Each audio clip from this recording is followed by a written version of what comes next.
নমঃ শিবায়। হর হর মহাদেব। নমস্কার বন্ধুরা, আমার চ্যানেলের নতুন আরেকটি ভিডিও দেখার জন্য আপনাদের সকলকে অনেক অনেক স্বাগত। আশা করি বন্ধুরা আপনারা ভালো আছেন, সুস্থ আছেন। তো বন্ধুরা, এখন চলছে পবিত্র শ্রাবণ মাস। তো বন্ধুরা, আজকের এই ভিডিওটির মাধ্যমে আমরা জানতে পারবো শ্রাবণ মাসে যারা মহাদেবের উদ্দেশ্যে সোমবার ব্রত করছেন তারা সেই ব্রত কিভাবে ভাঙবেন এবং কখন ভাঙবেন। তো চলুন বন্ধুরা, বেশি দেরি না করে আজকের এই ভিডিওটি শুরু করা যাক। তো বন্ধুরা, সর্বপ্রথম ব্রতের কথা বলবো। যে কোনো ব্রতই কিন্তু নির্জলা ব্রত করাই শ্রেয়, কিন্তু সকলের পক্ষে কিন্তু নির্জলা ব্রত করা সম্ভব হয়ে ওঠে না। তো যারা নির্জলা ব্রত করতে পারবেন না তারা কিভাবে ব্রত করবেন?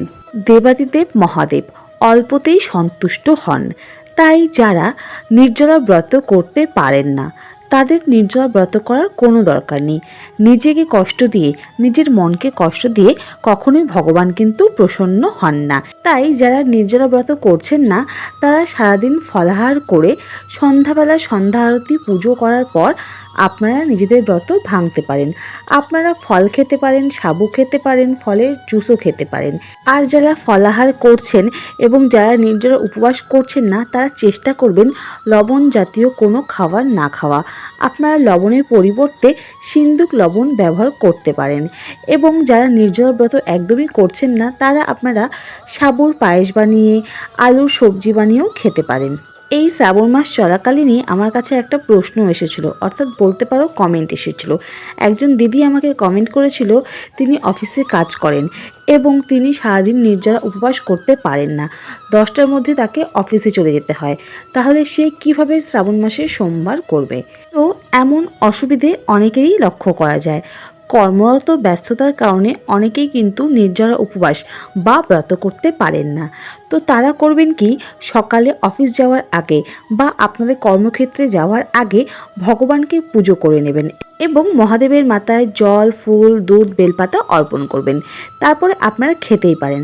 প্রথমেই বলেছিলাম মহাদেব কিন্তু অল্পতেই প্রসন্ন হন। মহাদেবকে প্রসন্ন করতে যে আপনাকে নির্জলা ব্রত করতে হবে, সারাদিন কিছু না খেয়ে থাকতে হবে এমনটা কোনো প্রয়োজন নেই।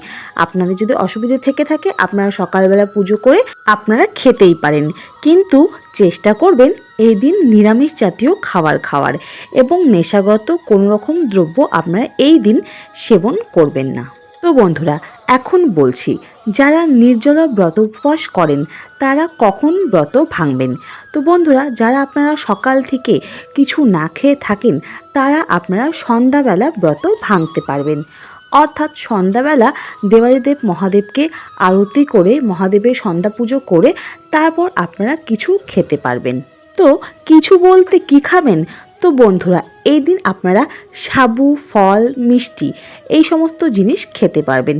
মিষ্টি খাবেন কিন্তু বাড়ির তৈরি করা মিষ্টি খাবেন। এছাড়াও আপনারা উপবাস ভাঙার পর দুধ, কলা, সাবু একসাথে মিশিয়ে খেতে পারেন। সাবুর খিচুড়ি বানিয়ে খেতে পারেন, দুধের পুডিং বানিয়ে খেতে পারেন, মিল্কশেক খেতে পারেন, ফলের জুস খেতে পারেন, কিন্তু লবণ জাতীয় কিন্তু আপনারাও খাবেন না। চেষ্টা করবেন পরের দিন সকালে স্নান করে শুদ্ধ বস্ত্র পরিধান করে মহাদেবকে পুজো করে মহাদেবের কাছে অনুমতি নিয়ে তারপরেই আপনারা আপনাদের ব্রত পুরোপুরিভাবে ভাঙবেন এবং লবণ গ্রহণ করবেন। শ্রাবণ সোমবারের ব্রতের আরেকটি নিয়ম রয়েছে, যেই নিয়মটি হলো শ্রাবণ সোমবারের ব্রত করার আগের দিন অর্থাৎ রবিবার দিন নিরামিষ আহার গ্রহণ করতে হবে। সোমবার দিন সারাদিন নির্জলা ব্রত করতে হবে এবং পরের দিন সকালবেলা অর্থাৎ মঙ্গলবার মহাদেবের পুজো করে পুজোর প্রসাদ মুখে নিয়ে তারপর আপনারা পারণ বা উপোস ব্রত ভাঙতে পারবেন। তো এই পদ্ধতিটি বা নিয়মটি সকলের পক্ষে করা সম্ভব নয়, তাই আগের যেই পদ্ধতিগুলি বা নিয়মগুলি বললাম সেভাবেও কিন্তু ব্রত করা যায়। এই শ্রাবণ সোমবারের ব্রত করার একমাত্র উদ্দেশ্য হলো মহাদেবকে সন্তুষ্ট করা। আর মহাদেব কিন্তু এত কিছুতে একদমই সন্তুষ্ট হন না। মহাদেব সন্তুষ্ট হন ভক্তের মন দেখে। আমরা মন থেকে মহাদেবের জন্য যেটাই করব, মন থেকে মহাদেবকে যেটাই নিবেদন করব, মহাদেব কিন্তু সেটাতেই খুশি হবেন। তাই আমরা কে কতক্ষণ উপবাস ব্রত করলাম, কে কতক্ষণ না খেয়ে থাকলাম সেটা কিন্তু কোনোই ব্যাপার না, কিন্তু আমরা শিব ভক্তেরা মহাদেবের জন্য সারাদিন উপোস থাকতে নিজেকে খুশি মনে করি এবং খুশি মনে এই সমস্ত কিছু করি।